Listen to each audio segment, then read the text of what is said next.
Watch today on My Refuge. From Silicon Valley burnout to off-grid homestead in Montana. Picture this.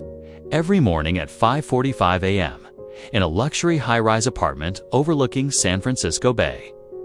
The alarm on a $2,000 smartwatch gently wakes Mark Thompson. He opens his eyes to the soft blue glow of the city lights still twinkling outside the floor-to-ceiling windows.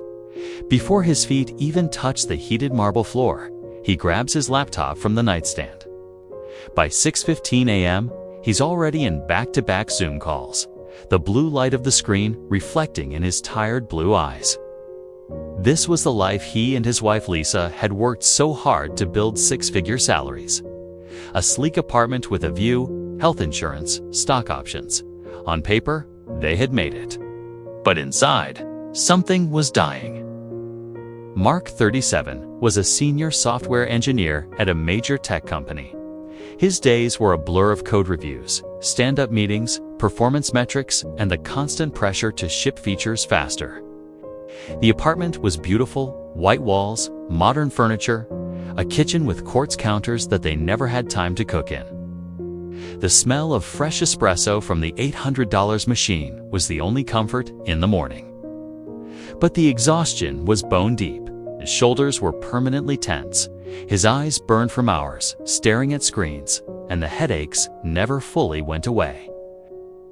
Lisa, 39, was a product manager at another tech giant. Her days were filled with stakeholder meetings, roadmaps, and the endless anxiety of missing a deadline. She would come home after 10-hour days, kick off her heels, pour a glass of expensive wine, and sit on the couch scrolling through Instagram, seeing friends post about cabins in the woods or family trips. The wine helped her sleep, but the emptiness remained. Their conversations had become transactional. Did you pay the HOA fee? What's for dinner? I have another late call. Love was still there, but buried under layers of fatigue and unspoken resentment. Weekends were for catching up, answering emails, doing laundry, grocery shopping at Whole Foods, where everything was overpriced and prepackaged. They hadn't seen a real sunrise in years, only the artificial glow of monitors. Friends invited them to dinners, but they were too tired to go. The city that once excited them now felt like a beautiful cage with golden bars. Mark would sometimes stand on the balcony at night, the cold bay wind hitting his face, the lights of San Francisco sparkling below, and feel a deep ache in his chest. He remembered childhood summers at his grandparents' small farm in Wisconsin, the smell of fresh hay, the sound of crickets, the feeling of dirt under his fingernails. He would whisper to himself, "Is this really it? Is this what success feels like?" Lisa had her own quiet moments. She would sit in the guest room they never used, looking at old photos on her phone of family camping trips, the smell of pine trees and campfire smoke still vivid in her memory. She felt the same emptiness. The six-figure salaries, the prestige, the "we made it" narrative, none of it filled the hole that was growing inside both of them. The breaking point came on a rainy Tuesday evening. Mark had just finished a brutal performance review where his manager told him he needed to show more passion. Lisa had cried in the bathroom after another missed deadline. They sat on the couch in silence, the rain tapping against the windows, the city lights blurred outside. Mark finally spoke, his voice low and raw. "I don't want to do this anymore. I want out. I want land. I want to build something real with my hands." Lisa looked at him, tears in her green eyes, and whispered, "Me too." But how do we even begin? They started researching that night.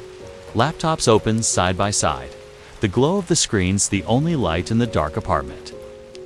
They found a 60-acre off-grid property in remote Montana, cheap because it was isolated. No utilities, no cell service, just forest, meadow, and a small log cabin that needed major work. The price was within what they could scrape together if they sold the apartment and most of their things. The fear was overwhelming. No more steady paycheck, no more takeout, no more safety net. But for the first time in years, they felt something else: excitement. A tiny spark of hope that maybe, just maybe, they could find their refuge. Yet the real test was still ahead. Because moving to 60 acres in Montana with no experience would push them to the absolute limit of what they thought they could survive. The truck finally stopped at the end of the long dirt road after 2 days of driving. Mark and Lisa stepped out into the cold Montana air, the smell of pine, damp earth, and wood smoke hitting them like a wall. The 60-acre property was even more remote than the photos had shown: a small log cabin with a sagging roof, an old barn leaning to one side, dense pine forest on 3 sides, and a rocky creek that gurgled in the distance. No neighbors, no cell signal, no power. This was their new home. The first weeks were a shock to the system. They had sold almost everything in California: the sleek apartment, the furniture, the cars, and arrived with only what fit in the truck: clothes, tools, a generator, and a few boxes of memories. The log cabin had no running water, no electricity, and the wood stove smoked so badly the first night that they slept with the windows open, the freezing air biting their skin. The temperature dropped to minus 25 degrees Celsius that first week. The wind howled through the cracks in the walls. The snow piled high against the door. And the only heat came from the old stove that Mark had to learn to feed every 2 hours. Lisa cried the first night, the tears freezing on her cheeks as she lay in the sleeping bag, the smell of smoke and damp wood filling her nose. Mark held her close, his body warm but his own fear palpable. "What have we done?" she whispered, her voice trembling. The silence was deafening. No traffic, no sirens, no constant notifications. Just the wind and the occasional crack of a tree branch under the weight of snow. The physical work was relentless. They had to chop wood for hours every day, the axe heavy in their soft hands. Blisters forming quickly, the cold air burning their lungs. They hauled water from the creek in buckets, the icy water sloshing over their boots, the cold seeping into their bones.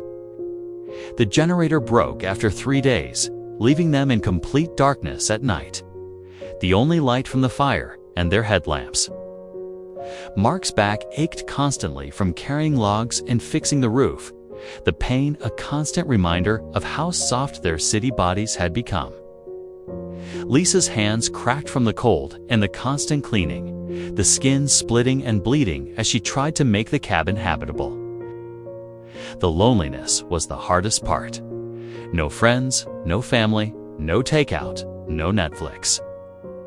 They argued more than they ever had, small things turning into big fights because the stress was so high. "I miss my coffee shop," Lisa would say, her voice breaking. "I miss feeling safe," Mark would reply. The doubt was constant. "We can still go back," they would say to each other on the bad days. The words hanging in the cold air like a lifeline they were afraid to grab. The lowest point came in late December. A blizzard hit, the temperature plunging to minus 35 degrees Celsius, the wind so strong it shook the cabin. The generator died completely. The stove barely kept the temperature above freezing. They huddled together in the sleeping bags. Buddy, their dog they had adopted along the way, pressed between them for warmth. Lisa had a fever from the cold and exhaustion. Mark sat awake all night feeding the fire, his hands numb, the fear that he had brought his wife to this place weighing on him like the snow on the roof. He whispered to the darkness, "If we don't make it through this winter, it's my fault." But in the middle of that darkness, a small spark appeared. On the coldest night, Lisa went into early labor. Their first child, a little girl, was born in the cabin by the light of the fire and a headlamp. Mark delivering her with shaking hands and tears in his eyes. The baby's first cry filled the small space, the warmth of new life cutting through the cold like nothing else could. They named her Hope. That moment changed everything. Holding their daughter, wrapped in blankets by the fire, the three of them plus the dog huddled together, they felt the first real sense of purpose. The land wasn't punishing them, it was testing them. And they were starting to pass. The winter wasn't over yet. But for the first time, they believed they might actually make it. The spring after that brutal first winter brought the first real harvest. Mark and Lisa stood in the meadow they had cleared with their own hands, the warm Montana sun on their faces. The air filled with the sweet smell of fresh soil, pine, resin, and wildflowers.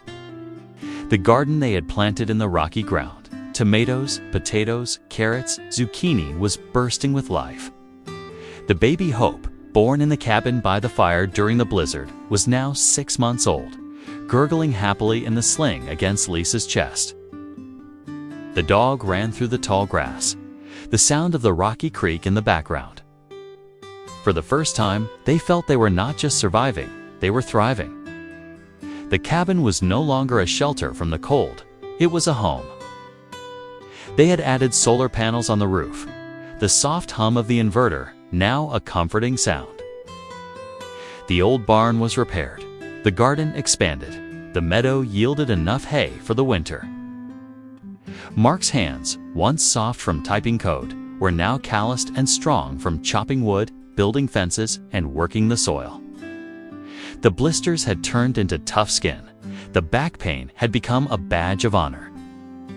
Lisa's body had changed to stronger, more grounded, her green eyes bright with purpose as she rocked. Hope to sleep in the rocking chair by the wood stove. The scent of pine smoke and fresh bread filling the cabin. They sold eggs, vegetables, and handmade soap at the small farmer's market in the nearest town, the first real income from the land. The money was modest, but the feeling of providing for their family with their own hands was priceless. Neighbors who had watched them struggle from afar began to stop by, bringing tools, advice, and stories of their own. The isolation that once felt terrifying now felt like peace.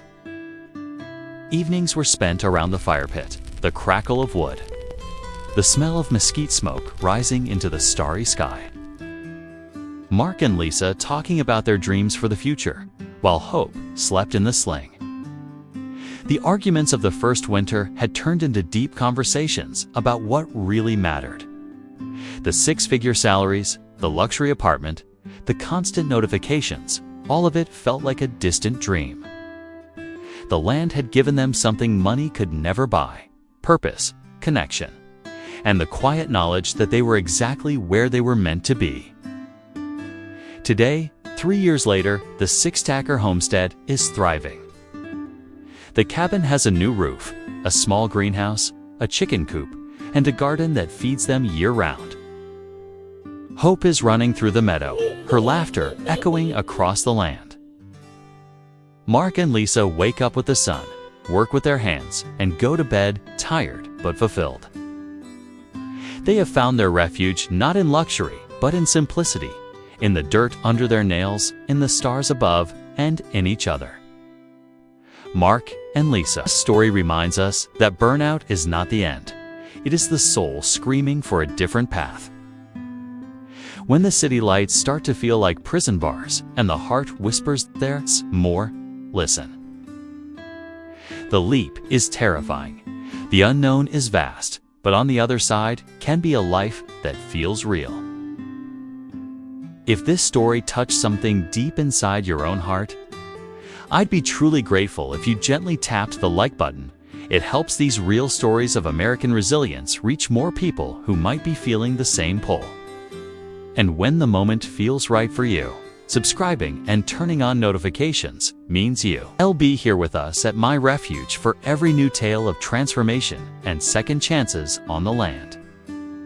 If the spirit moves you, I'd love to read your thoughts in the comments. What does refuge mean to you? Is it a piece of land you dream of?